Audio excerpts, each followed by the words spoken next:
ورحمة الله وبركاته. اللهم صل وسلم وبارك على سيدنا محمد. جايلكم في حلقة جديدة هنعمل مع بعض الديك الرومي. نضفناه مع بعض، هتشوفوه في صندوق الوصف. كمان رحنا السوق اشتريناه، هتشوفوا كل حاجة بالتفصيل، الأسعار والأنواع وكده. برضو هسيبه لكم في صندوق الوصف. دلوقتي بقى هو جاهز معانا اهوت. ماما بقى عزمانة على الديك الرومي النهاردة. هي شارياه عشان خاطر محمد اخويا جاي من الجيش وكده، فعشان تعملوا اكل حلوه يعني قبل ما يسافر، وعزماني انا واختي وعيالنا وكده. وعيالنا قرفين اخر قرف برضو، مش عارفين نعمل منهم حاجه. فدلوقتي خلاص احنا نضفنا الديك الرومي ونقعناه شويه في الميه، فضينا من عليه الميه وسيبنا شويه بصوت يعني.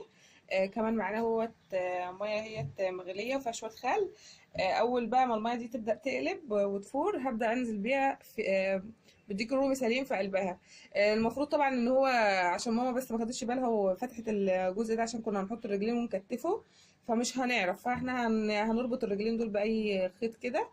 وهنسقطه بقى عشان يستوي، وهنشوف ان شاء الله كل الخطوات مع بعض عشان تشوفوا ازاي تطلعوا ديك رومي شكله حلو ويشرفك قدام الناس. ففي الاول دلوقتي بقى احنا هنستنى اما الميه تغلي، وبعدين هنربط الرجلين دول مع بعض، اللي هو الوركين كده، اللي هو الجزء ده كده. هنربطه باي خيط عشان خاطر ما يفكش مننا وتبقى مفتوحه كده وشكلها مش حلو. طبعا زي ما قلت لكم كده، احنا نضفنا مع بعض. هنبدا بقى ان احنا نربط الرجلين كده بالخيط. وادي نسيت اوريكم برضو الرقبه، ده جلد الرقبه يا جماعه كله. احنا هنحطه بس عشان يعمل شوربه، لكن احنا يعني احنا ما بناكلش جلد. فهي حته كبيره كده مليانه جلد.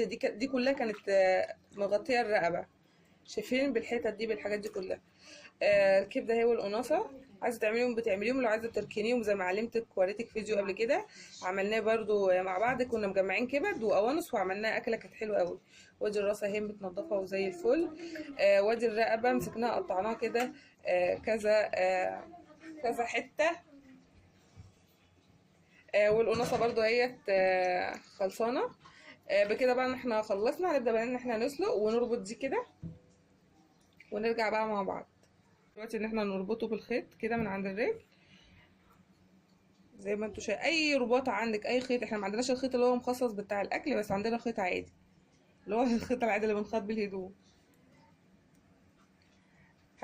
قطعي بقى الباقي الزياده ده يا ماما، ولا هتربطيه لتحت؟ انا قلت عشان ما تبقاش. زي ما انتوا شايفين كده، عشان لو اتقطعت معاكي ومش هتعرفي تكتفيه بالخيط كده زي ما احنا عاملين.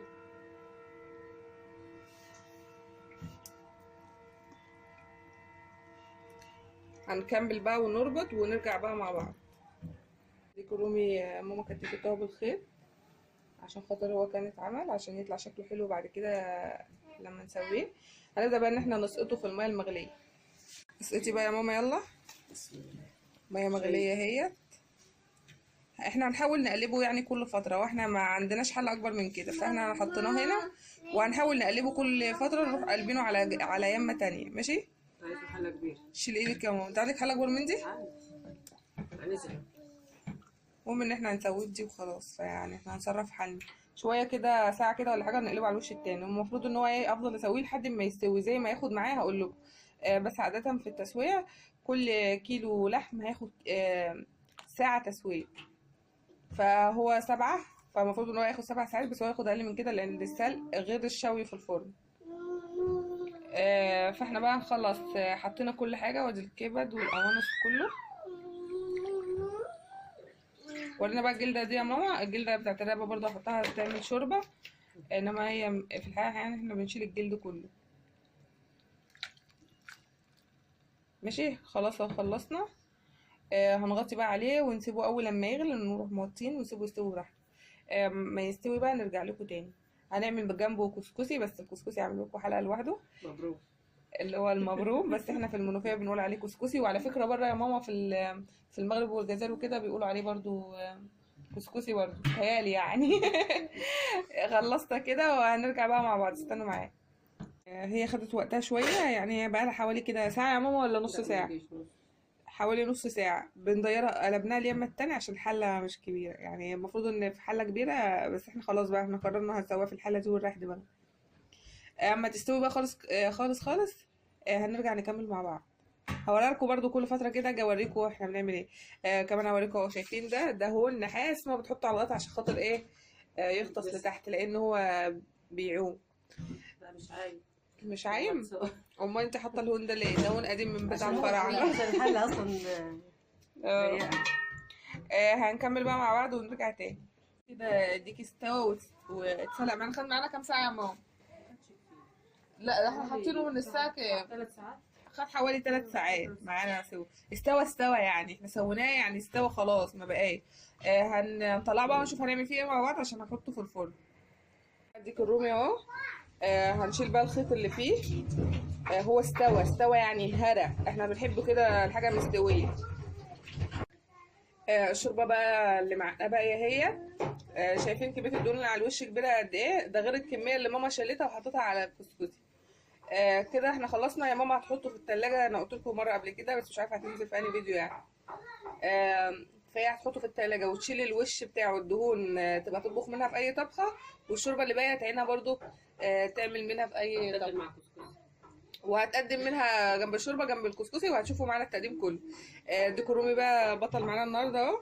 هنبدا بقى ان احنا نعمل له الخلطه بتاعته عشان ندخله الفرن ويبقى مشوي. الاول ماما هتقطع الخيط اللي هو مربوط بيه. لسه يا ماما الخيط اهو ما تفكش على فكره اهو. بصي اهو طرفي اهو. خلاص احنا كده كنا رابطينه وفكينه وخلاص هو مكتف نفسه بنفسه. يلا يا ماما بقى ابدا جهز الخلطه. معانا بقى هو كيس صلصه. هنعمل الخلطه اللي هندهن بيها الرومي. فكيس صلصه. هنولع الفرن تاني يا ماما نخلص الخلطه. كيس صلصه كامل وهنحط عليه شويه ملح صغيرين وكمان ربع معلقه سكر وربع معلقه خل. دي الملح. ملح ولا بهارات؟ شوية سكر يا ماما. شويه سكر بهارات. وشويه بهارات. قد إيه ربع معلقه كده ماشي كفايه.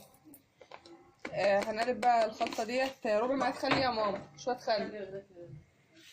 هنحط بقى الخل اهو. شويه خل كده.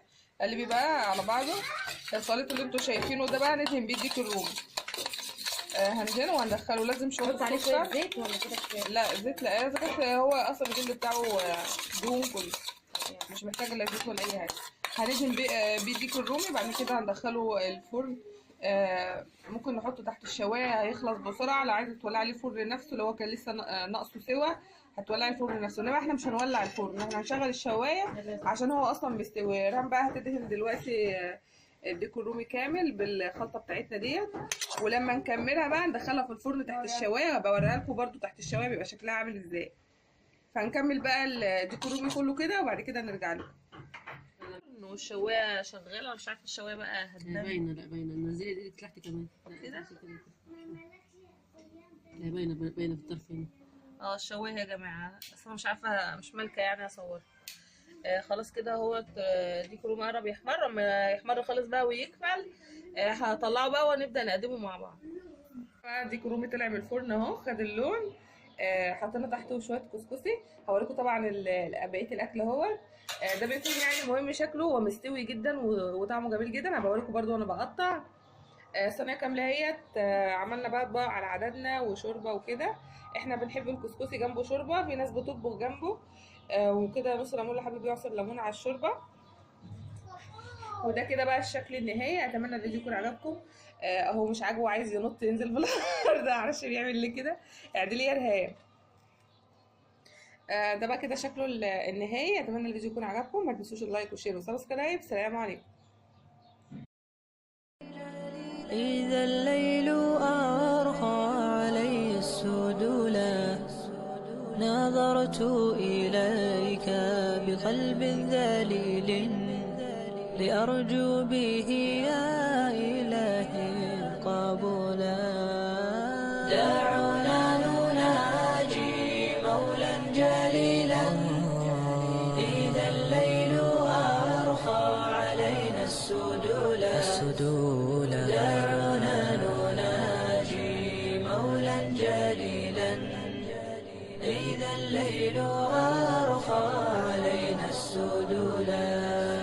لك الحمد والمجد والكبرياء وأنت الإله الذي لا